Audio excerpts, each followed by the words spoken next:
ìwọ Suleiman Farouk ọmọ àlè Fúlàní tó ní rẹ táwọn bàbá ẹ tọrọ bára délẹ̀ Yorùbá bábíàlà ọwá ní kí Ọ̀nìrìṣà jáde kó wá apologize lórí pé wọ́n fi wé mọ́ ọmọdún ò ní kúre Suleiman Farouk. So gbogbo wọn yẹn ọmọ Fúlàní ni wọ́n dẹ̀ wà nílẹ̀ Yorùbá láti balẹ̀ Yorùbá jẹ́ ni. Àwọn Fúlàní kan wà nínú igbó tó ń lé wa kúrò lóko tó ń pa àwọn àǹtí wa tó ń pa àwọn ìyá wa pa àwọn bàbá wa tó ń lé àwọn ọ̀dọ́ wa sí gbòòrò tó sọ wá dọlọ́kadà wọ́n sọ wá dàgbèrò wọ́n sọ wá do oníkẹ̀kẹ́ náà pep. Àwọn ọ̀kẹ́ ń bẹ nílùú àwọn ni wọ́n ń ṣe wáàsí fún yín pé ẹ kú òǹdí àṣà àti ṣe yín ẹ kúrò nínú dọ̀tí inú dẹ̀tí yẹn òun lágbára wà. Ìbẹ̀rẹ̀ ti lè rí ọ̀nà àbáyọ tí Fúlàní bá yìnyín bọ̀ tí ò ní wọlé tó bá sa yín ládàá tí ò ní wọlé ìbẹ̀rẹ̀ ti lè gbé ọ̀fẹ́. Bẹ̀ ibi mímọ́ tí wọ́n ń pè yín sí yẹn ibẹ̀ gangan ni àdánù ibẹ̀ gangan ni òfò. Ẹ wo almost 200 people ni wọ́n pa ní Kwara State ní last week. Níbo ni Kùránì wà? Níbo ni tẹ̀fsírì wà? Níbo ni sábàbù nùsùlù wà? Níbo ni láìláìláìláwù tí wọ́n fi ń pa wọ́n yẹn? Wáyé táwọn mùsùlùmí tó ń pààyàn àwọn ò lè pe láìláìláìláwù yẹn náà kí bọ́mọ wọlé sí wọn lára. Wọ́n pa wọ́n bí ẹrin àtẹ́ndà wọ́n fẹ̀mí wọn ṣòfò. So fún díẹ̀ yìí wọ́n ní wọ́n máa ń fipá mẹ́sìn lọ sódò ni wọn ò lè fipá fún lómi mu. Ìwọ tó bá hùn kúrò níbi ẹ̀sìn òfò yẹn ìwọ tó bá hùn jókòó síbẹ̀. Ojoojúmọ́ nínú mi dùn gbà ni mo ti kó nu oko ẹrú so Ọlọ́run ní padà lẹ́yìn yín gbogbo tí a bá dáwọ́lé yóò máa yọrí sí ire lágbára Ọlọ́run. Bí gbogbo wa ṣe délé ayé kò sẹ́ni tó mú ẹ̀sìn kan wá sílé ayé gbogbo wa dé náà là ń bá ẹ̀sìn. So ìgbà tí mo máa ń wo program mi dáadáa tẹ máa ń sọ nípa Islam mo mọ̀ pé Islam lẹ sábà máa ń sọ jù ẹ kì í sábà sọ nípa Christian púpọ̀ jù Islam lẹ máa sábà takú jù so ẹ dẹ̀ máa ń sọ nípa pé kó kálukú padà lọ ṣe ẹ̀sìn tá a dáyé bá àgbìn kankan ẹ̀wọ̀n báwo gbogbo ayé ti yàtọ̀ sí àmọ̀ mọ́yá ẹlòmíì ò mọ̀ mọ́yá eégún náà ṣe ọ̀dọ̀ wọn àdéhùn kan mọ́yá ọ̀sà kan náà àdéhùn kan ọ̀dọ̀ tàwa sìn mùsùlùmí náà ṣe Christian dẹ̀ tún ní mùsùlùmí táwọn so táwa dé bá nìyẹn and then ìtẹ́ ní ká padà lọ sí náà mi ò rí àǹfààní kan tó pọ̀ jù bẹ́ẹ̀ náà torí tí àwa ń rí nípa ẹ̀sìn àdáyébá yẹn náà bí kán fẹ́ ṣe orò kí wọ́n má lè jáde lóru bí kí wọ́n máa fògùn takara wọn ẹ̀sìn àdẹ̀lé àbí tàdáyébá yẹn náà kò sáǹfààní mi ò mọ̀ àǹfààní kan èmi kàn sọ nípa tèmi ni ẹ̀wọ̀n pé mi ò sọ pé mọ́yá Islam àbí nǹkan mọ́yá ó dà bí mọ́yá Christian dà àbí mọ́yá nǹkan dà bọ̀ àbáláyé ẹ̀ náà yóò ṣáà ní àǹfààní kan tí àwọn bàbá tán rí lára àwọn ẹ̀sìn yẹn tán fi dá ẹ̀sìn wọn nù tán mọ̀ pé ẹ̀sìn tí àwọn ṣe yẹn kò tẹ́ àwọn lọ́rùn tí wọ́n fi ń ṣe tèmi fẹ́ sọ nípa ẹni. Ní 18 seconds ṣe ó ṣẹ́ẹ̀sì ní nǹkan míì tẹ́ fẹ́ sọ àbẹ́bí ṣe tán. Àwọn nǹkan tí mo fẹ́ sọ náà bọ̀ nítorí èmi ò fi bẹ́ẹ̀ mọ̀ nípa mọ́yá pé Islam kan mọ́yá ẹnìkan ṣe bákan mi mọ̀ sórí nípa gbogbo ọ̀rọ̀ yẹn púpọ̀ jù. Ẹ ṣe gan fi bẹ́ẹ̀ sọ̀rọ̀ nípa ilẹ̀ Yorùbá ń bí báyà báṣà àti tiwa nǹkan tá a kọ́ máa ń sọ fáwọn èèyàn ní kíkọ́ padà sílé. Pẹ̀lú ọ̀rọ̀ tẹ́ sọ yìí ìjẹ́ ìgbà tẹ́ rí pé wọ́n bá gbé orò wọ́n ní káwọn èèyàn máa jáde sọ́mọ Yorùbá ní ìjẹ́ ti fi jọ́kọ̀ béèrè pé kí nìdí tó fi ń gbé orò yẹn gan ṣe ṣèwádìí lórí ẹ̀. Ẹ mọ̀ pé a máa ń gbọ́ náà ni pé mo yá yàn ó lè yẹ pé wọ́n fẹ́ ṣe nǹkan kan lù àbí tó yẹ pé mo yá ọba ẹ̀ṣẹ̀ wọ orí ipò àbí nǹkan wọ́n ṣáà máa ń ṣàṣọ gbogbo nǹkan báyẹn. Ṣe wá ti béèrè sẹ́gun kéèyàn tó lè wọ́n ní ẹni tí ó bá ba orin jẹ́ kò ní kọ́ bó lórí yẹn ṣe kọ́ ẹ understand so kẹ́ tó bọ́ sí public láti wá sọ pé àǹfààní wo ló wà níbi ìṣẹ̀ṣe wa bẹ́ẹ̀ àǹfààní tó wà ń bẹ̀ ní òtó bẹ́ẹ̀ jù bẹ́ẹ̀ lọ tẹ wá rí dínkù ẹ̀.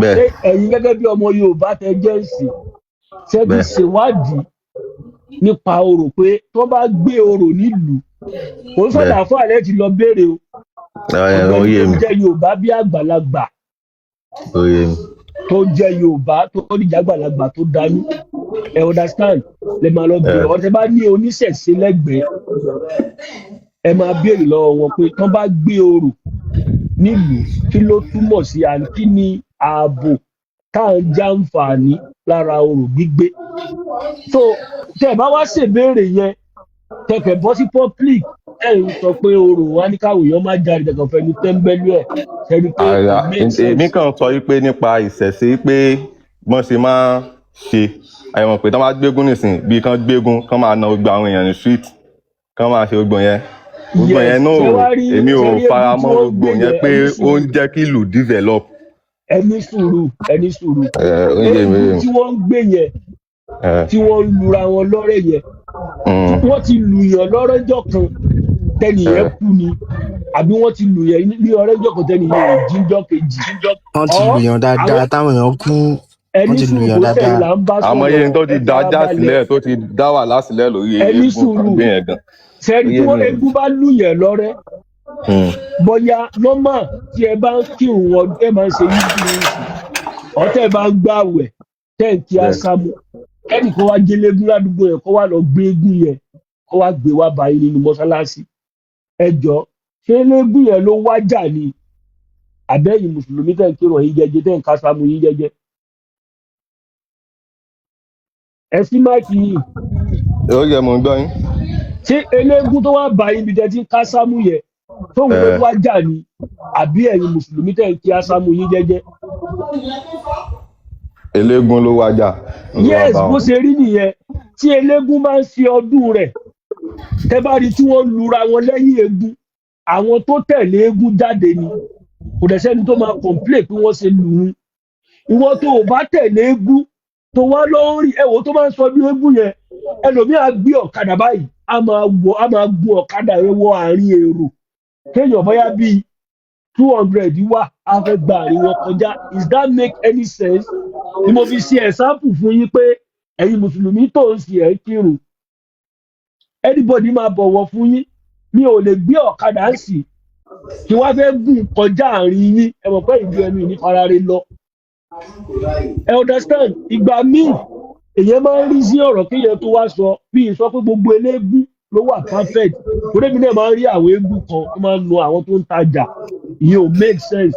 bí kan pàdé ara wọn sìn kan pàdé ara wọn sìn kan máa dájà sílẹ̀. tégún bá pàdé ara wọn tí wọ́n bá ń jà ẹ lọ ṣèwádìí bóyá ó ní nǹkan kan tó da eégún méjèèjì yẹn pọ̀ láti ìgbà wáṣẹ̀ àwọn náà ṣe solution ṣe sí alice náà gbogbo àwọn àfáàyè náà bára wọn jà náà ẹ complain nípa yẹn so báyìí sì àwọn oṣù bẹ́ẹ̀ sọ̀rọ̀ nípa ìṣẹ̀ṣe ń bí ẹ padà sílé nǹkan tó ń bá ń ṣe ilé yín tó bá wù yín láti ṣe ni tí ò bá wù yín wọn ń bá ìfọ́sì yẹn ṣe ṣẹ̀ṣe gẹ́gẹ́ bí mùsùlùmí tẹ jẹ́ǹsì ẹ lè fún wa ní áyà kan nínú kùránì torí bá ń fọ́ èèyàn tí yẹn lè ká áyà yẹn torí fífọ́ yẹn máa lọ ẹ ṣe.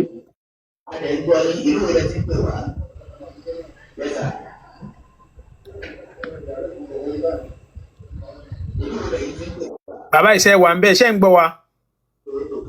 ẹ sọ̀rọ̀ ẹ fún wa ní àyà kan ẹ fún wa ní àyà kan nínú kùránì tí orí bá ń fọyàn tí ẹ lè kà torí fífọ́ yẹn máa lọ. tí èmi ò mọ àyà mi mọ nípa nítorí ẹni mo sọ pé mi ò mọ nípa amóyá yẹn ka àyà kan àbí. ẹ lè bá wọn kálífù. alif. kárí ẹ̀ kọ́kọ́ mọ̀ báyà mùsùlùmí ni. mùsùlùmí ni mí. ẹ bá wọn kálífù. alif bá tá a sá. alif bá tá a sá. ẹ kọ̀ntínú èyí tí mo kà á dé fún yín nìyẹn mọ́ rẹ̀ yín lọ́wọ́ ni. ibi tẹ́ ẹ káyé náà mọ́ ọmọdé. lọ yẹ kálí amúdú. ẹ wo alẹ́ amúdú láàyè ọbìlẹ̀ alami aramọ́ni ọ̀yìn mọ́lìkì amídé iyakana abudu ayakana stari idina sọ́tẹ̀ mistake sọ́tẹ̀ ẹ̀zínà alẹ́ amtàlẹ́ gẹ́lì mẹ́gbẹ́ alẹ́ ìwọ̀ ẹ̀dọ́rì náà ẹ̀ka ilá fi kúrè sí. ẹ ò kílẹ̀ ẹ fàyọ̀ gan bẹ́ẹ̀ mo tètè. no ẹ̀yẹ ẹ̀ka màá fa nǹkan tí mo fẹ́ fàyọ̀ sí. ẹ sọ nǹkan lẹ́wọ́ ẹ sọ. ẹ̀ka ilá fi yẹn náà ẹ má bínú ẹjọ́ èmi náà mọ̀ pé mo ti ń lọ yín ní fún ọkọ̀ ọ̀bẹ ẹ má bínú.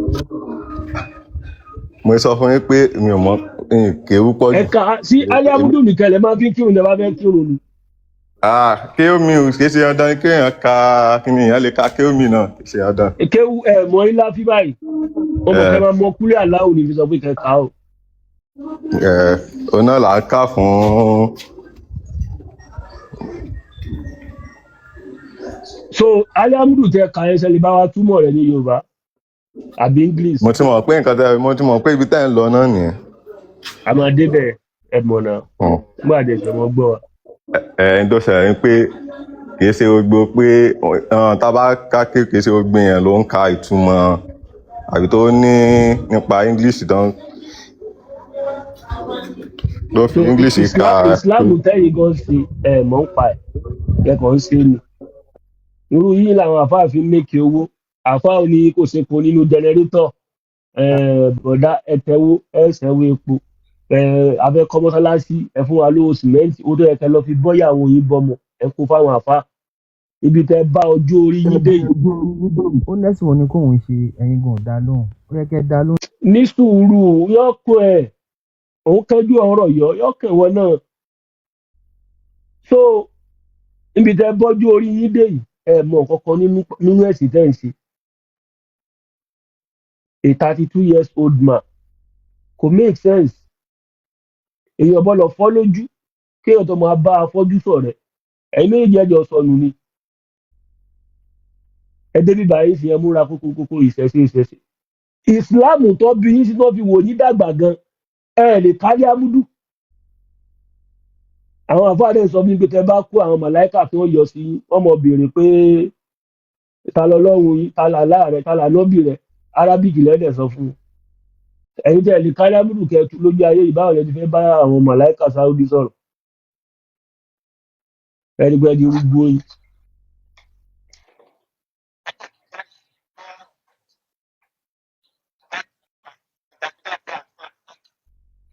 wá sí tí mọ ohun tó bá wà so ẹ kọ́ gbọ́dọ̀ mọ ohun tó bá wà ná kẹ́ tó lè gbé Kùránì jáde fún so ẹ lè bá sọ̀rọ̀. ó yẹ tán máìkì ṣe wà ń bẹ̀. bẹ́ẹ̀. ok ṣé àáfàá ni. kò nídìí pé bí àáfàá ni mí. ẹ dá ń bèrè tí mo ipá àlá ní platform so kẹta bílẹ̀ ní kẹ máa dáhùn. ẹ lè béèrè nǹkan tẹ́ fẹ́ èsì tó ẹgbẹ́ tí mi sì tẹ́ fẹ́ fún mi kò wà lọ́jíkà náà ṣó ti yé yín. àwọn tó wà ń sálẹ̀ wọ́n lé 50 tán fẹ́ wọlé so. ẹ ní sùúrù náà díẹ̀ nǹkan dẹ́nu mo kàn fẹ́ sọ ṣé rí nǹkan tẹ́ post sójú screen yìí if someone is a knowledgeable person even if you are not a Muslim you do further research you understand èyàn ó ṣe research ni kò ṣe gbogbo kọ́lá gidi kò ṣe nǹkan ní kéèyàn máa takò ara wọn kéèyàn tó lè prove point. ṣé mùsùlùmí ni. ìgbà tán ní we have not sent a messenger except in the language of the people to clarify the message for them. But did you bring the part tó ti ní pé Muhammad was sent to the whole nation? ẹ̀yin sọ fún wa máa gbé jáde ẹ̀yin sọ fún wa máa gbé jáde. No, ibẹ̀ náà lẹ gbélé síbi ẹ lọ ṣe research náà ẹ kàn lè ka kíní kékeré kan kẹ wá fi rú àwọn èèyàn lójú. ètẹ́yìn mọ̀ ẹni sùúrù nǹkan tẹ̀mí bá wá níbi ẹ máa gbọ́ ilé tèmi ti wá Ifá náà ṣe ń bẹ̀ ó ti yé yín torí sọ́ni mi Ifá ló gbé dání. àwòye àsọ̀rọ̀ ń pa fáyín báyìí. mo fẹ́ èmi wá béèrè bẹ́ẹ̀ náà lẹ́ni ká padà sílé. ẹ máa gbọ́ mo yẹ mo mú tì yín ẹbí tẹ́ ẹ wáyé ilé kéwulẹ̀ Yorùbá ni ẹni sùúrù. nǹkan tá à ń ṣe mí báyìí à ń sọ̀rọ̀ nípa Saudi Quran hadith tẹ̀sí gbogbo nǹkan tẹ́ bá fẹ́ béèrè nípa ànábì nípa Allah ilé kéwulẹ̀ Yorùbá lẹ wà tá a fẹ́ béèrè nípa nígbà tá ní kẹ́ padà sílé ilé yín kọ́ lẹ wà yìí èmi àti yín àmọ́ra rí àwọn tó jára lé yín yẹn lè máa lọ bá àwọn àgbàlagbà tó ń dẹ̀ ní ọgbọ́n tí èsì àwọn àáfàá ẹ máa lọ bí wọ́n béèrè tẹ́ fẹ́ béèrè nígbà tá ní kẹ́ padà sílé àníkẹ́ wá sórí ètò wa so àdẹ̀kọ Ifá program sórí program wa bíbáyìí so ọ̀rọ̀ nípa alukurani ni so tẹ́ bẹ́ẹ̀ ka alukurani yìí kájọ ká tẹ́ pọ́ mi bá tó wá ń bẹ lọ́wọ́ yín tó tún yẹ̀yìn ju eléyìí lọ ẹ máa sọ chapter yẹn fún wa ẹ máa gbé jáde a máa jọ kà á so àjọ ń kọ́ra wá ń kéwu ni à ń ṣàlàyé ẹ̀sìn ni so mi pè ń kẹ́ wá bọ fá mi ní kẹ́ wá bọ balùwàyé ìní kẹ́ wá bògún ọ̀rọ̀ nípa alukuran mi bá yín sọ so tẹ́ bá ti wá lé time láti sọ àwọn tó wà sálẹ̀ pọ̀ ní mo ṣe wo mo tún wo request ní ìsìn gan wọ́n ti wọ 50 báyìí so àwọn àfa wà sálẹ̀ platform was very big platform and then láti máa rojọ́ so ìyá múlíkẹ́ káàbọ̀ ọ̀yà ẹ bá yí tan máìkì yín ìbéèrè tí n bá bí ń béèrè kẹ́ down ká go straight to the point kò sáyé ẹjọ́. ẹ béèrè mò ń gbọ́ yín. mo ń ṣe àáfàá ní. knowledgeable person lèmi mi sọ pé àáfàá ni mi àbí ẹ ṣe àáfàá sẹ́ẹ̀lì kalárúbáwá. ìyẹn ò àní knowledgeable person ni mi ò gbélé tẹ́ ń béèrè yẹn. kò mí nà ṣé mùsùlùmí ni ń gbà yẹn. èmi wá kẹ́ pè mí sọ́nà nítorí mùsùlùmí ni mí ìgbà tẹ̀lé ní ká padà sí ẹ̀sìn lè wa mo fẹ́ bí pé ní ká padà sí torí létà wa ti wá ogun ṣe fámọ́. ojú ń tì yín fún ẹ̀sìn náà ìbáwo sójú ń tì yín ni. kò nídìí pé ojú ń tì mí náà mo ti dá yín lónà mo ní mi ò ń ṣàfà ṣùgbọ́n mùsùlùmí ni mí ṣùgbọ́n ní ká padà sílé ní ká padà sílé mo dẹ̀ ń sọ fún yín pé ibo ní ká padà sí báyìí gbogbo èèyàn tó wà nílé wa ò ṣe fámọ́. ok nǹkan tó ṣe ni wípé tó bá yẹ pé bá ti gbàgbọ́ nǹkan tá à ń sọ ẹ bá gbọ́dọ̀ tí bàbá wa kan bí tán sọ tán nìsín ipe báwọn fúlàní ẹ̀mọ́ ṣe ń pa wá lọ́tún tán pa wá lọ́sì kò bójú mu ogun ìdẹ́ni àwọn bàbá wa ti jagun ìrí tó dẹ̀ ṣe ibo ni kò ti sógun láyé àwọn rọ́ṣíà tó ń pa ní ẹni kí n pa ọ̀rọ̀ mi náà ilẹ̀ wa béèrè náà kí fúlàní bá ń pààyàn kò ń ṣe torí Islam ó ń pààyàn torí selfish interest béèrè náà ẹni sùúrù ẹ má wọrí ntì yẹn yé kí n sọ̀rọ̀ tó mo fẹ́ sọ ẹ̀yin lẹ béèrè wà dẹ̀ dá yín lóhùn àwa bẹ́yìn ṣe lọ́pọlọ yẹn àwa náà lọ́pọlọ a sì lọ́pọlọ jura wa lọ tí alukurani bá ní pé tí fúlàní bá gbé ẹ̀sìn wá fún wa tí alukurani dé ìwé tó dẹ̀ ṣàlàyé ẹ̀sìn wọn tó bá ní kẹ́ ẹ pa wọ́n bí kí tẹ bá ti rí wọn so tẹ́yìn ọmọ Yorùbá ibi tọ́pọlọ yín mọ tẹ́ ẹ jẹ́ mùsùlùmí tẹ́ bá gbà pé kì í ṣe fúlàní ní ń pa yín ó ti yá wa torí àwọn òfin bò èyí ni ò tí ì yé tẹ bá jọ ọmọ Yorùbá tó yẹ pé fáwọn bá ń ṣe lé yín. ṣé mo lè sáré dá yín lóhùn bẹ́ẹ̀ ṣé mo lè sáré dá yín lóhùn. ẹ mọ̀ ti dá mi lóhùn mò ń sọ̀rọ̀ lọ́wọ́ ẹ má ti dá mi lóhùn. màá gbàgbé nǹkan tí mo fẹ́ sọ ń gbàgbé ni ẹ dákun.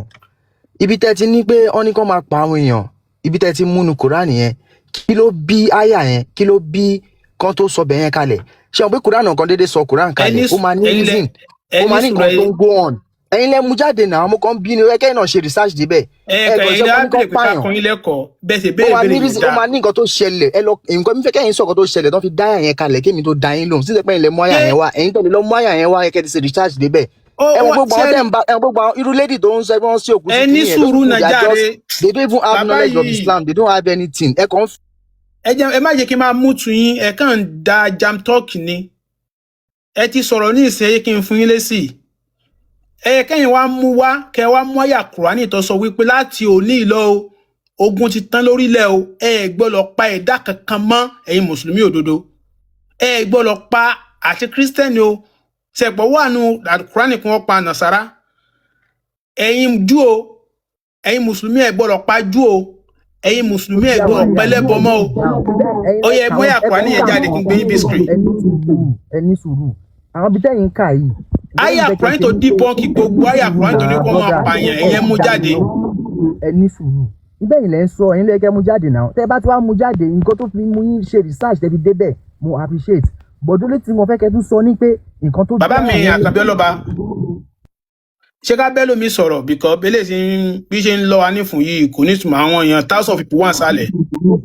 ẹ bá wọn sọ̀rọ̀ kò sí wàhálà ẹ̀yin tẹ́ máyà jáde tẹ́lẹ̀ sọ̀kan tó ń yára. àní kò fún mo ti gbé sí bísíkì fún aláyà Kùránì tó ṣàlàyé pé ẹ má pẹ̀lẹ́ bọ mọ́ ẹ má pa kírísítẹ́nì àtàwọn Júù ẹ gbọ́dọ̀ pa wọ́n mọ́ ẹyẹ ìyẹn fún aláyà Kùránì yẹn tó bá yẹ pé ojú ogun bá ní. sọ́ni kan pa wọ́n tẹ́lẹ̀ ni. ẹ̀yin àtijọ́ sọ́ọ̀nì sí pé ó sọ̀kalẹ̀ pé kí nìkan kan lọ́sọ̀kalẹ̀ tó ń fi ní wọ́n pa wọ́n so nǹkan yẹn tó ti wá sọ̀kalẹ̀ tó ní wọ́n pa wọ́n ayé Kùránì tó wà náà gbọ́dọ̀ pa wọ́n mọ́ yẹn làwọn fẹ́ rí aláyà Kùránì tó ní pé wọ́n gbọ́dọ̀ pa wọ́n mọ́ ni làwọn fẹ́ rí ìsẹ̀yìn ti sọ pé nǹkan kan ló ṣẹlẹ̀ táyà fi sọ̀kalẹ̀ pé Allah ní kí wọ́n máa pa wọ́n Júù nítorí pé òun kọ́ ló dá Júù ó ní kó pa Nàsárà nítorí pé òun kọ́ ló dá Nàsárà ó ní kí wọ́n pa àwọn ẹlẹ́bọ nítorí pé òun kọ́ ló dá àwọn ẹlẹ́bọ so ẹ̀yin á fún anáyà Kùránì tó ní wípé látòní lọ o ẹ gbọ́dọ̀ pa wọ́n mọ́ torí ńgbà tẹ́ ń sọ̀rọ̀ ó yà pé ẹ̀mọ̀ kan tẹ́ ń sọ ẹ jẹ́ ká bẹ́ẹ̀ lómi sọ̀rọ̀ jàre narrow star ṣe wà ń bẹ́ẹ̀.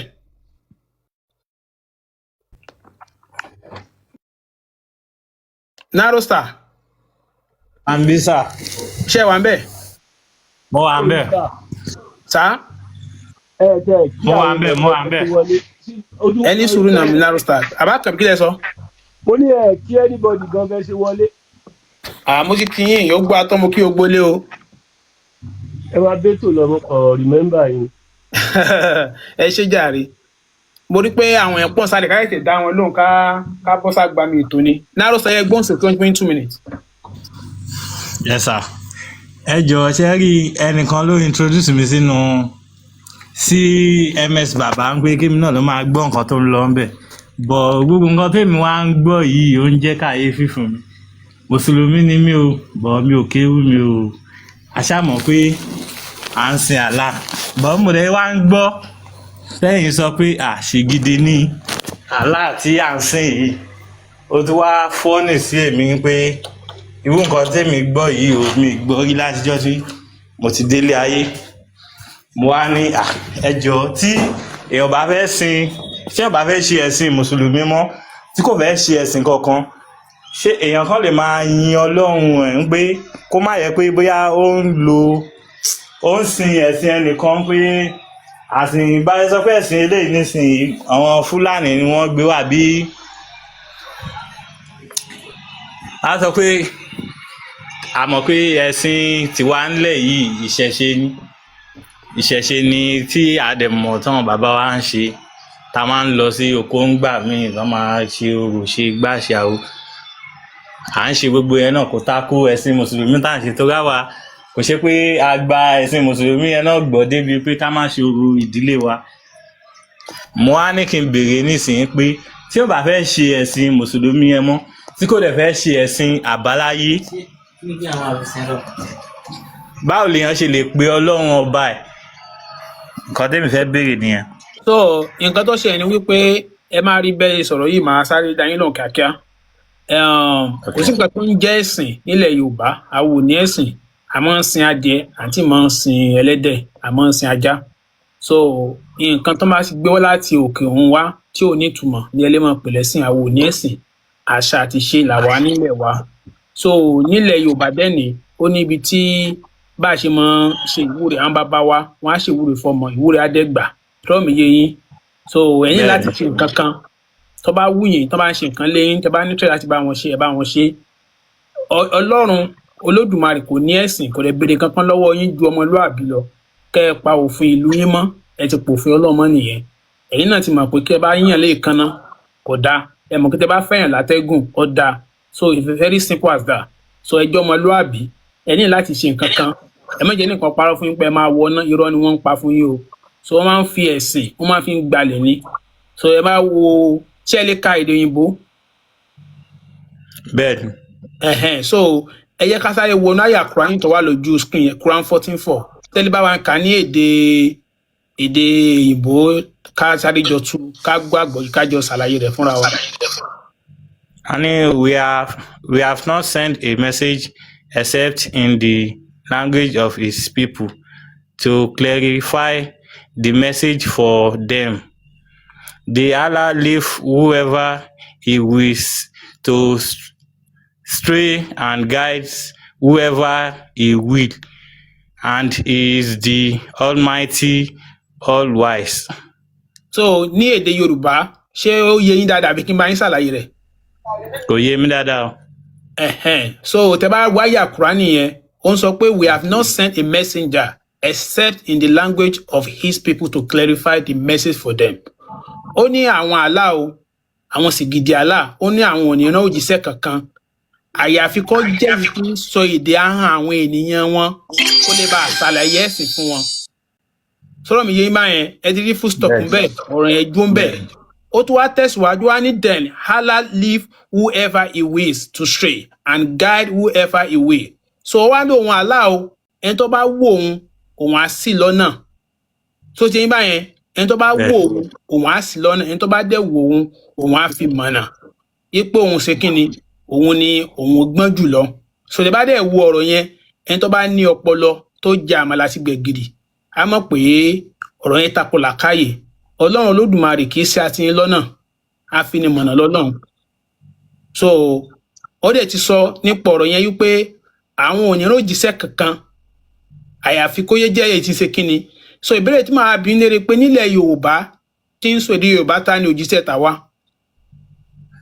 òjíṣẹ́ wa ẹ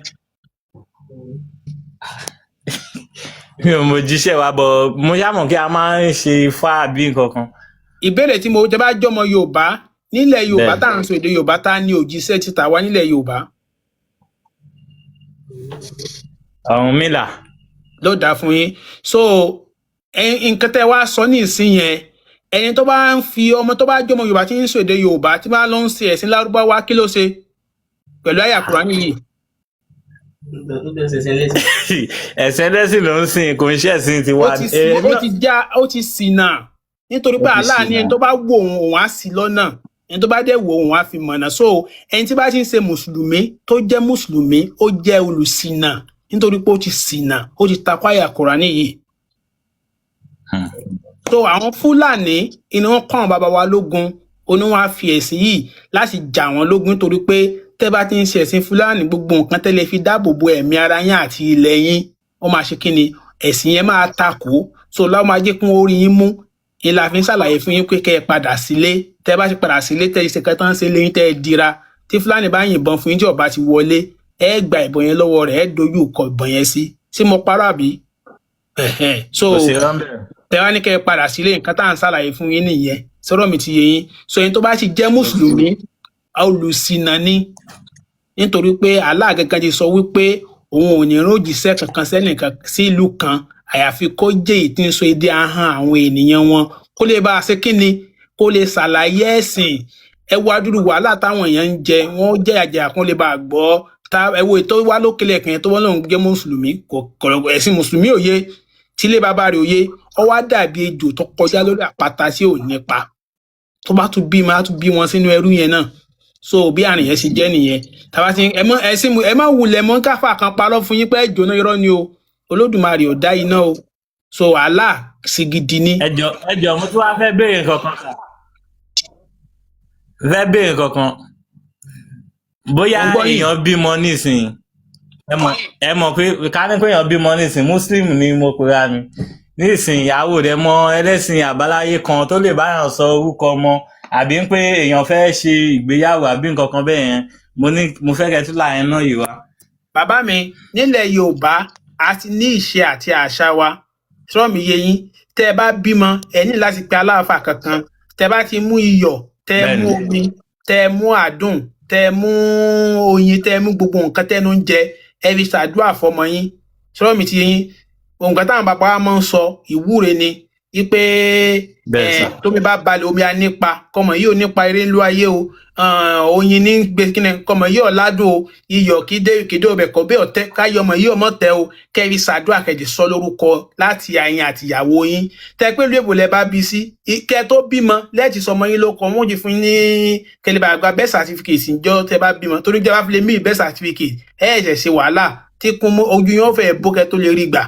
So ṣé àwọn àáfàá sọ́sọ́mọ́ ló kọ́ńdù èbò tó fi ń parọ́ fẹ́yìn so irọ́ ni gbogbo ẹ̀ tẹ́bá ti fẹ́ ṣe wẹ̀jẹ̀wẹ̀mú ẹ pa àwọn fámìlì yín ẹ pa àwọn ọ̀rẹ́ yín tí bàbá yín bá dé ẹ lè gbókọ lọ́wọ́ bàbá yín tàbí ẹ bá fẹ́ gbókọ lọ́wọ́ wọn ẹ jẹ́ kí àwọn ó dé kí wọ́n jàmàlà kó kádùkọ́ padà lé wọn ẹ má jẹ́ kó parọ́ fún yín o. So báyìí ẹ̀sìn láti fẹ́ gbégbéyàwó ìlànà táwọn ṣe gbéyàwó wà tó jẹ́ pé a máa ń ṣe ìgbéyàwó ẹkún ìyàwó gbogbo àwọn nǹkan ìyàwó la ní nílẹ̀ Lárúbáwá kan ti wá wọn èyí ṣe mọ́ sí gbéyàwó bá ṣe ń ṣe gbéyàwó wọn èyí ṣe bẹ́ẹ̀ náà sáwọn Fúlàní tó máa ń nara wọn tó máa fi ṣe gbéyàwó sáwọn máa ń nara wa wọn ti ní kẹ́ mọ́ dọ̀bálẹ̀ kí bàbá yín mọ́ níjọ́ gbéyàwó ẹ dọ̀bálẹ̀ kí bàbá ìyàwó ẹ kì í bàbá ọkọ gbogbo ẹ̀ mọ́ra wọn ìyàwó náà ó kúnlẹ̀. So ẹ máa ti rí pé wọ́n á tako àṣà àti ṣe tàwa ni wọ́n fẹ́ kó wa lóko ẹrú àwọn British wọ́n ti kó wa lẹ́rú alákọ̀ọ́kọ́ àwọn Fúlàní náà fẹ́ fi Lárúbáwá kó wa lẹ́rú ẹlẹ́ẹ̀kejì. So ìdí tá a fi ń sọ fọmọ Yorùbá nìyẹn pé kẹ́ padà sílé ẹ kó ní oko ẹrú so báwọn yẹn ṣe jẹ́ nìyẹn. Okay. Mo kí gbogbo lé aṣẹ́rìṣẹ́ you forgot to mention Olódùmarè ló rán òjíṣẹ́ tiwa sí wa kò kì í ṣe Allah tí ò lè sọ̀rọ̀ tí ò lẹ́nu tí ò lè sọ̀rọ̀ ẹ ṣé bàbá mi.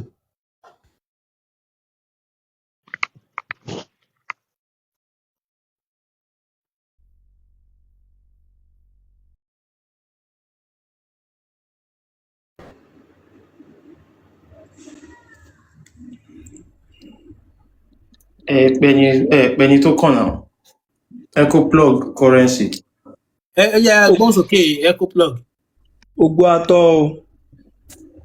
Mommy of Kufar, tẹ́ bá let's busy ẹ máa bọ̀, mo busy a little bit. Echo plug, ẹ ká fún yín ní 2 minutes. Ogbó atọ́ o. Ẹ káàbọ̀. Mr. Malik, ẹ káàbọ̀. Èmi náà mo máa ń gbádùn program yín especially Àkànbí Ọlọ́ba àti MS Baba. Mo máa ń gbádùn wọn gidi gan, like seriously. So ìdílé Mùsùlùmí ni wọ́n bí èmi náà sí. But láti bí 3 years báyìí, èmi náà ti padà sílé. Ṣùgbọ́n mi ti padà fully in the sense that mi ò rí ẹni tí ó lè link mi up láti padà sílé pátápátá láti máa ṣe ìṣẹ̀ṣe. So ilé làwa náà wà báyìí o. Bàbá mi ó kọ́ mọ́ṣáláṣí, ó kọ́ gbogbo ẹ̀. Àbá wọn kírun bẹ́ẹ̀ mọ́, àbá wọn ṣe nǹkan kan bẹ́ẹ̀ mọ́. Àkànṣá wà báyìí náà ni. So nǹkan tó ṣẹlẹ̀ nìyẹn. Bàbá, nǹkan tó ṣẹlẹ̀ ni wípé ṣe rí àwọn nǹkan tá a lè sọ fún yín tẹ́ bá wo àdúgbò ibi tẹ́ wà yẹn tọ́jú àwọn àgbàlagbà tán jẹ́ oníṣẹ̀ṣe tán tó yé wọn dáadáa ìbá ní pé àwọn náà lè máa kàn sí ládùúgbò yín gangan tọ́ọ̀mì ti yé yín so wọ́n máa ṣàlàyé fún yín tẹ́ bá ní ìbéèrè kan nípa àwọn nǹkan ìṣẹ̀dá wa tàbí ilé ọ̀dọ̀ yín gan tẹ́ bá bẹ̀rẹ̀ oríkì yín nínú oríkì yín yẹn tó bá ń kí yín ẹ máa rí àwọn kankan yọ ń bẹ̀ tọ́ọ̀mì yé yín tó yẹ kó máa létí mọ́ ibi tẹ́ ti ń bọ̀ tó bá kí yín ní ìsìn so bí oríkì yín yẹn máa tún máa àwọn nǹkan kọ̀ọ̀kan tó bá kí yín ní ológbòjò ẹ wò pé ológbòjò mo ti ẹ̀ gbọ́ pé àwọn tá ń jẹ́ ológbòjò. Mo gbọ́ nínú ìtàn pé àwọn baba ńlá bàbá mi pé Ifá náà ń bọ̀. Mo gbọ́ nínú ìtàn. Mo gbọ́ nínú ìtàn dáadáa. So àwa ti padà lé o. Nǹkan tí most of àwọn èèyàn fẹ́ padà lé ṣùgbọ́n ojú ń ti ọ̀pọ̀lọpọ̀ èèyàn wípé àti àgbọ́ póun ṣẹbọ. Wọ́n dẹ̀ mọ̀ pé téèyàn bá in fact tó bá jẹ́ nìkan tó kàwé díẹ̀. Alright, ẹ ṣe gan torí time mi ti pé echo plug I really appreciate bó ṣe jẹ́ náà nìyẹn kí ẹ pa lọ sílé yín ẹ lọ trace route yín nǹkan tó bá ń ṣe ní ilé yín ẹ lọ máa bá wọn ṣe ibẹ̀ ní agbára yín wà ẹ̀sìn tó ń mú wá yẹn irọ́ lásán ni so bó ṣe jẹ́ nìyẹn. Mr. Ibrahim ẹ kálẹ́. Ẹ kálẹ́ mo kí gbogbo àyìn tí mo bá níbí MS Baba fídíò yín kan ni èmi ẹsẹ̀ bá pàdé ní ìsìn tí mo rí pé wà ní live tí mo fi wọ live bọ̀ àmọ́ ìbéèrè kan níbẹ̀ lọ́kàn tèmi tí mo fẹ́ béèrè torí pé mùsùlùmí lèmi mi ò wá fún argument I just come for clarification so ìbéèrè tí mo ní ni pé ṣé àwọn àbáláyé kan bẹ tẹ́ pé wọ́n believe wípé ọlọ́run bẹ torí èmi ń tèmi ò lè gbà ènìyàn pé kò sí ti ń jẹ́ ọlọ́run èmi mo lè bá christian gbé mo lè bá aláwo gbé mo lè bá anything gbé tó bá ti ń believe kì í ṣe dandan kó mọ bá mi kírun kì í ṣe dandan kájọ máa lọ church but tó bá ti believe lọ́kàn tiẹ̀ pé ń ti ń jẹ́ ọlọ́run wà. ẹ lè kó ara kúrò lẹ́gbẹ̀ẹ́ mọ́ṣáláṣí yẹn ariwo yẹn ń wọlé ẹ má bínú.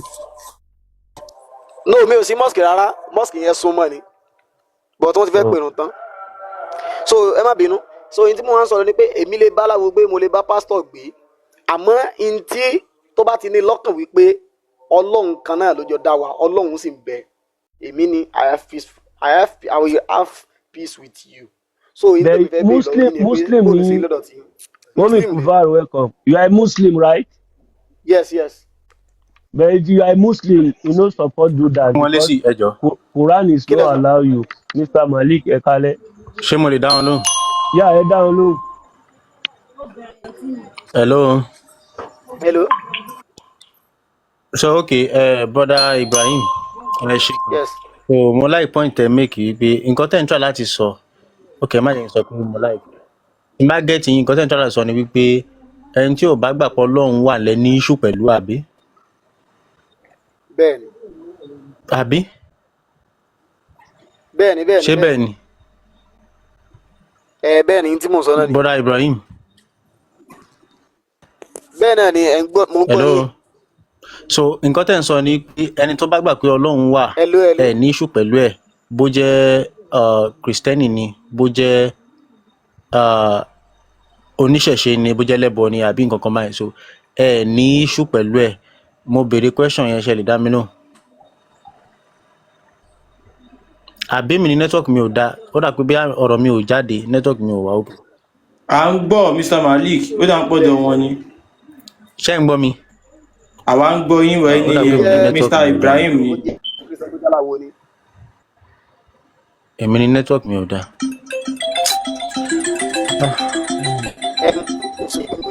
Malik Mr. Ibrahim ẹ sọ̀rọ̀ láwùjọ àjọ yín dáadáa ẹ jọ.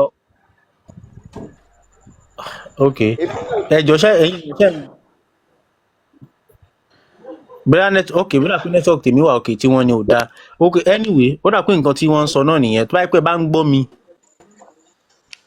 ń gbọ́ mi o so nǹkan tó ń try láti sọ ni wípé bọ̀ àwọn làwọn ń gbọ́ mi ń sìn so ọ̀dọ̀ ẹ̀yin believe wípé ẹni tí ò bá ti gba Ọlọ́run gbọ́ lẹ ní issue pẹ̀lú ní issue pẹ̀lú ẹlẹ́bọ ní issue pẹ̀lú kìrìsìtẹ́nì so number one point mi méjì ni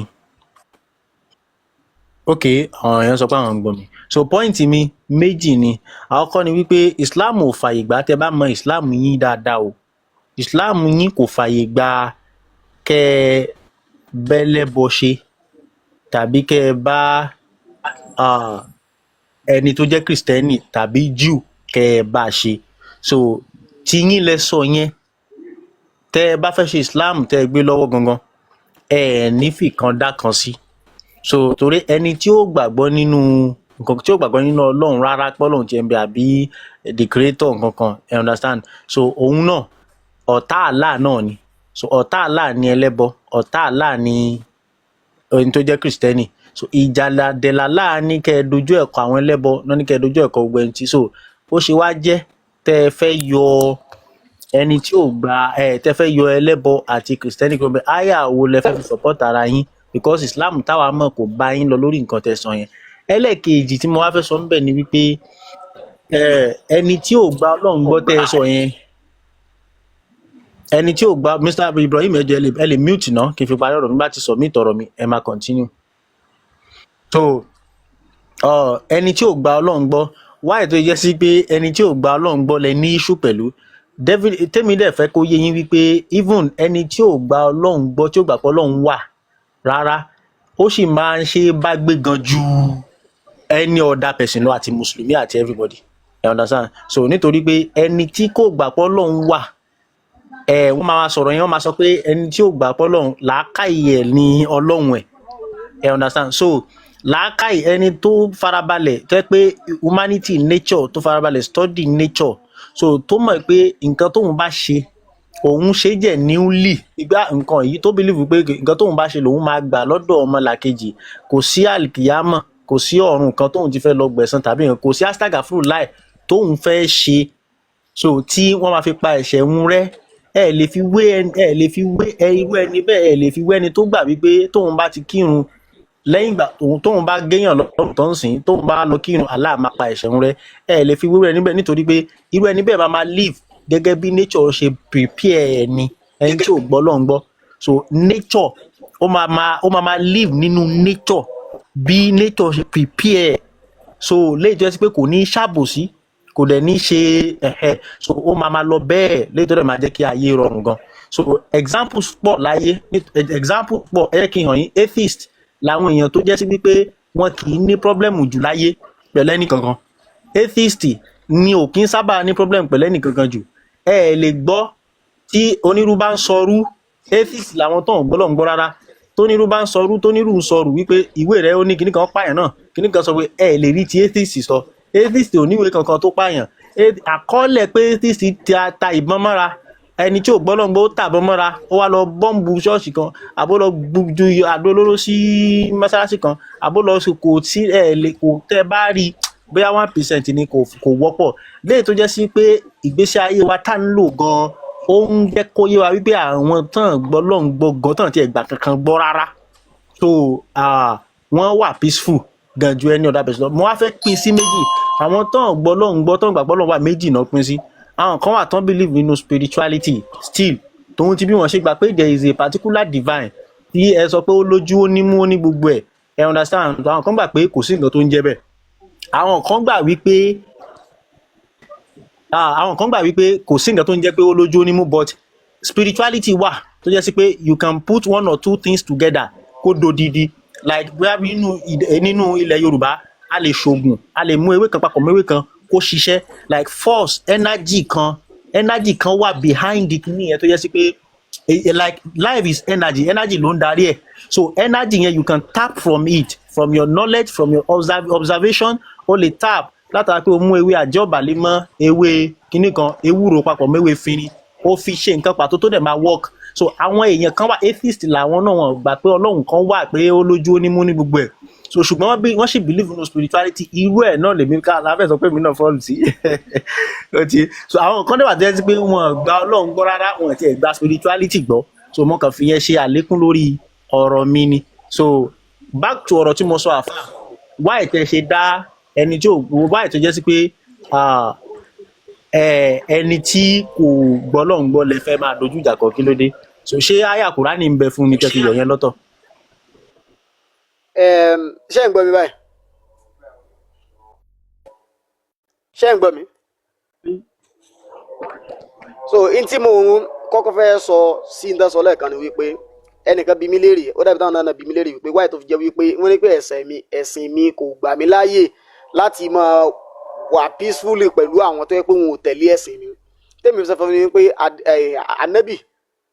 anabi sọ fún anabi sọ láyé anabi sallallahu alaihi wasallam adéṣin kan bẹ tó yẹ pé ó sọ wípé àwọn kèfèrí wọn wá bá anabi pé anabi ò mọ̀ tó ṣẹlẹ̀ pé káàlẹ́ bá àgbà tí ń bẹ lọ́wọ́ rẹ̀ ń tó gbé wá tó jẹ́ Islam ohun tó ó máa bá wa ṣe ti wá because I'm not fully prepared tó bá yẹ kó mo fi lé ìmọ̀ àwọn ọmọ ayà yín wá fún yín nínú Quran ó ní pé ó mọ̀ bá wa ṣe ti wá àwọn náà mọ̀ bọ́ ṣe ti tiẹ̀ ànábì wa ìntànàbì fi dá wọn lónìí wípé ẹ máa ṣe ti yín kémi náà máa ṣe tèmi do your own àfà tẹ bá ti mọ̀ pé ẹni sùúrù tẹ bá ti mọ̀ pé ẹni sùúrù tẹ bá ti mọ̀ pé rẹ́dì ẹni sùúrù tẹ bá ti mọ̀ pé ẹ tí rẹ́dì láti sọ̀rọ̀ nípa Islam ìdí ni pé gbogbo nǹkan tẹ́ ń sọ ìyá ọmọ abéèrè àwọn èrè tó fìdí ẹ̀ múlẹ̀ ẹlẹ́yìn ò wà fìdí ẹ̀ rẹ́dì wá bíbá yìí full.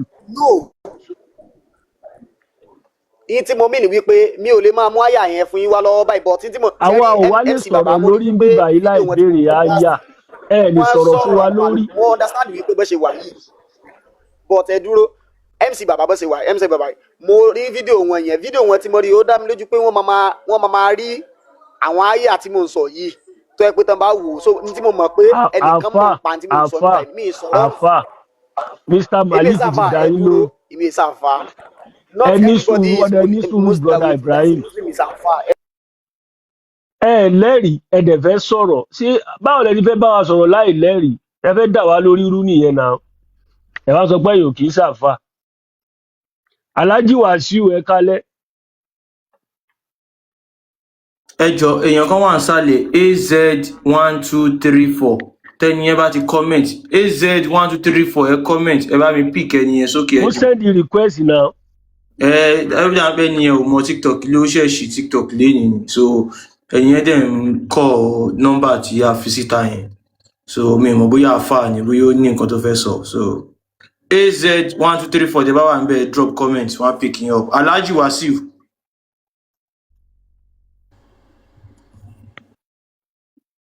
Lambala jiyan síbẹ̀ so Mummy of Kufar ṣe free. Okay, mommy of Kufar. Hello, mo ń dá yín lóhùn network ọ̀dọ̀ yín ni Àkànbí Ọlọ́ba MS Baba. Ẹ kálẹ́. Ẹ kálẹ́ o. Ẹ ra sir, my brother. Ẹ kálẹ́. Mo wà ní comment section ẹ̀yin lẹ pick mi because man like ètò yín gan. Alhaji tẹ́ ń pè yẹn àwa náà lọ sílé àràbù mo wà ní Qatar for 3 years. Tẹ́ ń gbọ́ mi so ẹ já kúrò lórí ọ̀rọ̀ mo máa ń like ọ̀rọ̀ yín mo dúró sí comment section mo ń gbọ́ ni èmi ò ní nǹkan mi ń sálàmì mi ṣe kíní o Ṣàkí Ògún ọ̀rọ̀ kíkan náà jẹ́ ni wa Àgbẹ̀dẹ Ọlọ́bàtà, ẹ ṣé gan, thank you very much. So ẹ lè máa jẹ́ orúkọ ìdílé yín instead of Alhaji Wasiu yẹn. Mr. AZ, ẹ kalẹ́.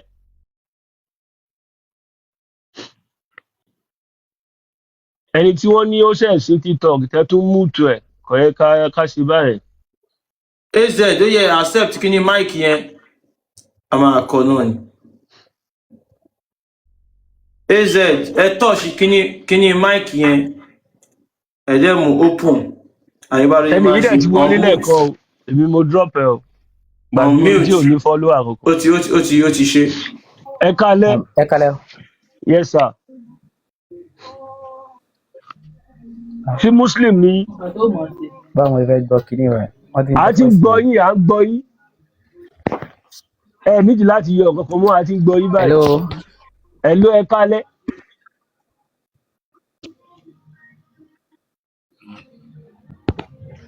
À ń gbọ́ yín o, ẹ kalẹ́.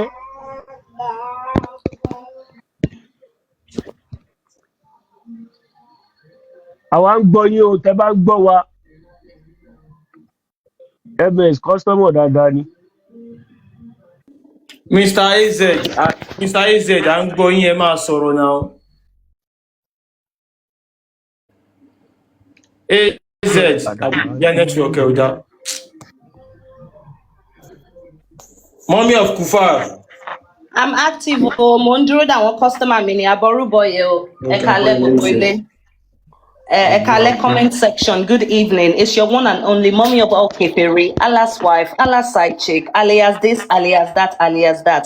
Ẹ jọ̀ọ́ gbogbo ilé, ẹ bá wa power tap screen, ẹ bá wa share live.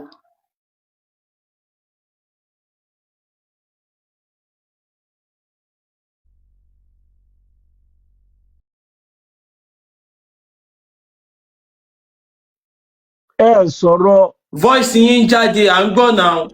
Ẹni voice òun jáde. Ó ti kúrò ní orí TikTok gan. Ẹ sọ̀rọ̀ ẹni yẹn ti wá pè mí. Ó ẹ̀yin ló ń pè é. Ó dẹ̀ máa jábọ̀ sí. Mi tójú láde yìí, àgbàlagbà ẹ̀ family man.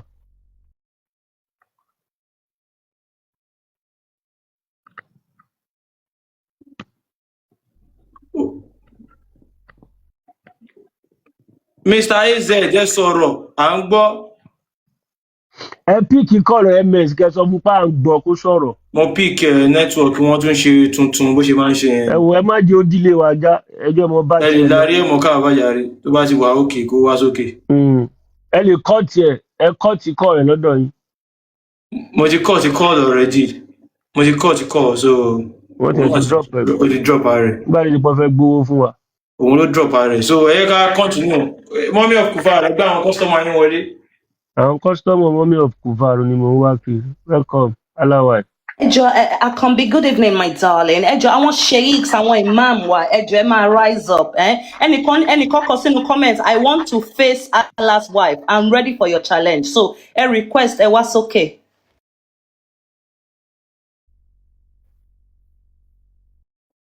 Look for Bobo yẹn, ó ṣe fi sí comment not long ago. Ó ní I want to face Allah's wife. Come and face me baby, I'm active.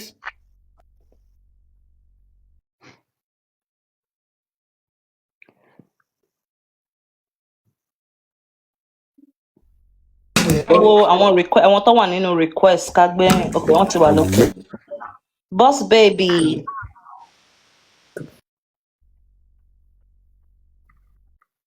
Boss babes. Ẹgbóhùn sókè, ẹ ti jẹ́ kí n sọ Yorùbá, mo ní ẹgbóhùn sókè. Ẹgbóhùn sókè boss babe. Okay, wọn sí ńbẹ̀ ẹ jọ̀ọ́ gbogbo yín tá bá ti request ẹ máa check phone yín because tẹ́ bá ti sí ńbẹ̀ a máa drop yín straight away ni so that I need space fún àwọn other customers. Ibùdó ọ̀ṣà ẹ kálẹ̀ o. Wọ́n ti drop wọn. Gbàrà àwọn tó ń drop èèyàn yìí fast o. No, ó drop ara ẹ̀ ní shrank himself. Wọ́n faster jù wọn náà lọ. Trust Adaba. A ti gbé yín wọlé lẹ́ẹ̀kan ẹ kàn ń send you request láti ẹ̀kan ṣe ní ohun tẹ́fẹ́ tó bá wa sọ ni. Ẹ kalẹ́ sà o. Ẹ kalẹ́ o. sí muslim ní ẹ̀kalẹ̀. Bẹ́ẹ̀ ni Muslim ni mí torí ìdílé Muslim ni mo ti jáde. Ṣé mọ kéwú tó ká tó lè gbé yín fún ìyàwó akọ bá yín sọ̀rọ̀. Èmi ò mọ kí ó bẹ́ẹ̀ yẹ cause èmi sì wulẹ̀ sálẹ̀ kí ó tèmi nìkan. Kí ẹ wá ṣe ìsìláàmù fún? Mo kàn wá láti ìdílé ìsìláàmù náà ni. Nípa ìsìláàmù. No, mo mọ̀ tó bá já sí pé nípa ìrun àbí bóyá àwẹ̀ àbí àwọn nǹkan bíi àdúrà àti. Tẹ́lẹ̀ bá wa káyà tàlìkù sí i.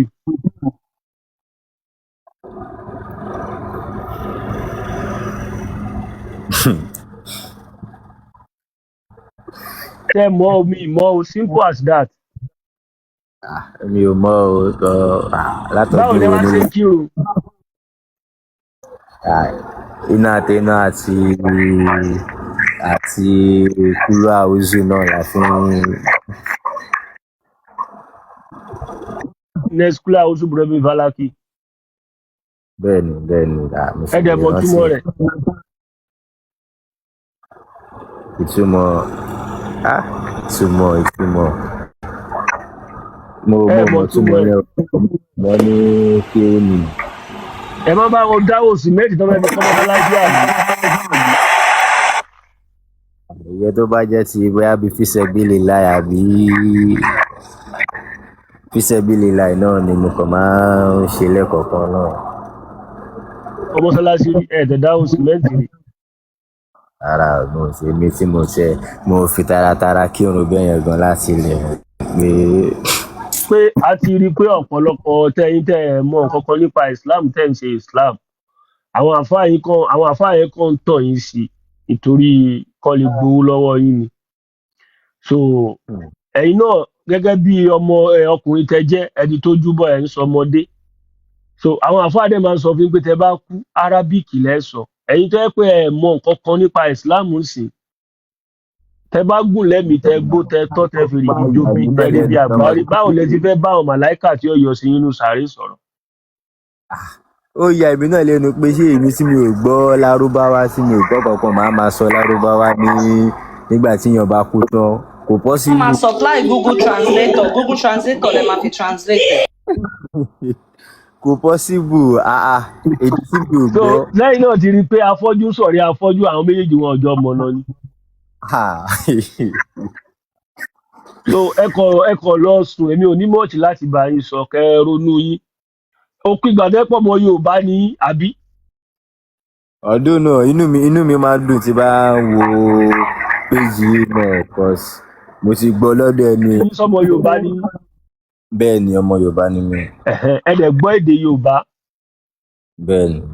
Èmi ò yí tójú sí yín sí ìṣẹ̀ṣe o àbí kẹ́ lọ lé àbí kẹ́ má lọ ibi tó bá wù yín kẹ́ ṣe. Bẹ̀bẹ̀ ìwà yìí is better for you 100% kẹ́ má lẹ́sìn kankan. Kẹ̀kẹ́ live life yín as a woman being. Instead táwọn kan tanwó gbà lọ́wọ́ yín tó ń fàlùjọ náà skẹ́dì mọ anything about Islam. Ẹ kàn ṣe náà ni. Lórí gbogbo ẹ̀ náà ìkan tí kò dájú náà. So it's better for you just wake up, respect the rule and regulation of Nigeria. So ẹni fi ọmọlàkejì nǹkan tẹ́ bá nígbà ẹ má ṣe fún yàn.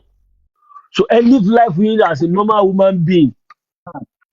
Nídìí ẹ̀sìn ẹ má jí kí ìwé tẹ́ mọ̀ nípa ẹ̀ káwọn kan máa fi control life yín. Ẹ understand? So Ọlọ́run ò lẹ́sìn.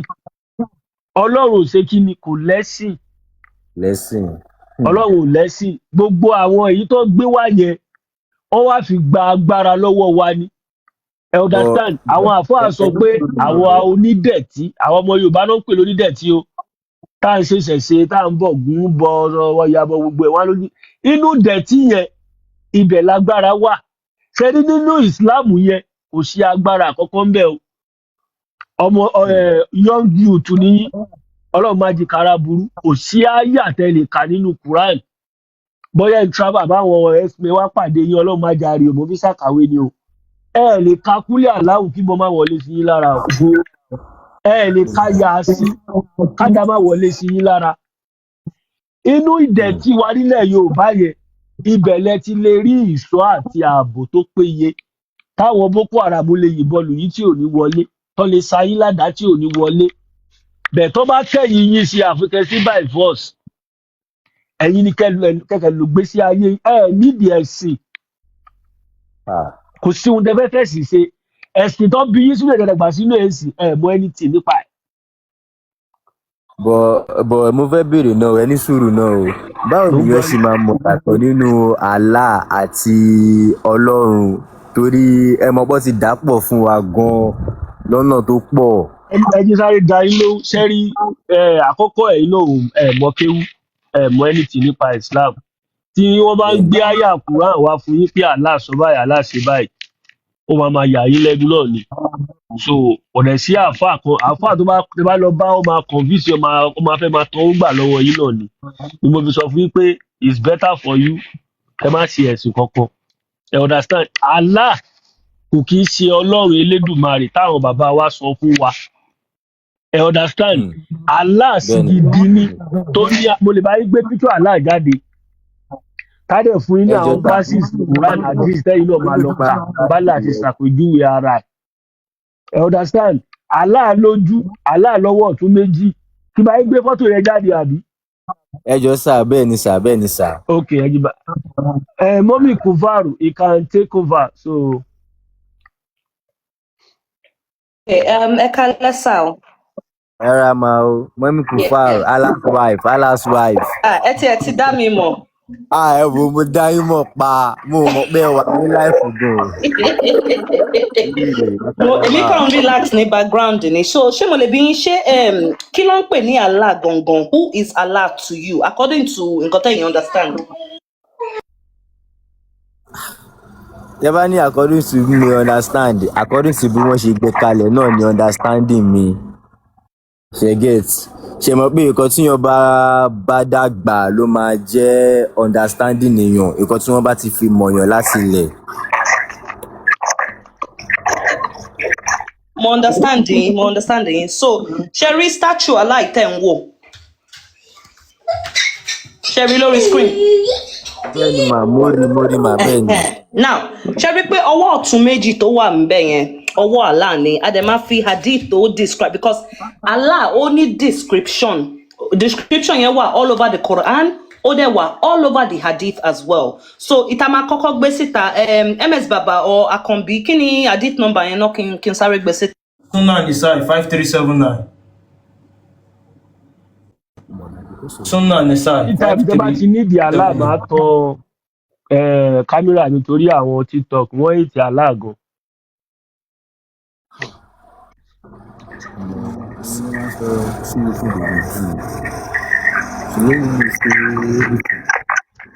Brother ẹ lè máa múùtù tó rọ́dọ̀ yín yẹn kò so tẹ bá ti fẹ́ sọ̀rọ̀ fẹ́ sí máìkì yín ẹ sáwọ́ bẹ́ẹ̀ sì lè sí máìkì.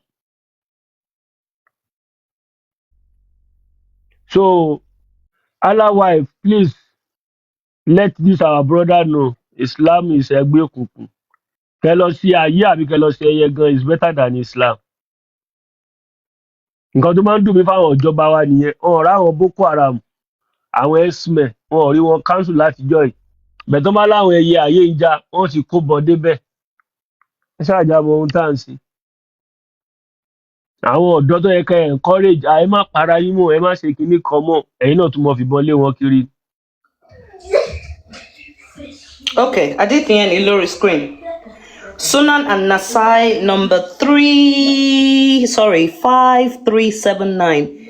It was narrated from Abdullah bin Umar that Amir bin all this Arabic name. Only the Prophet said, those who are... I need the translator.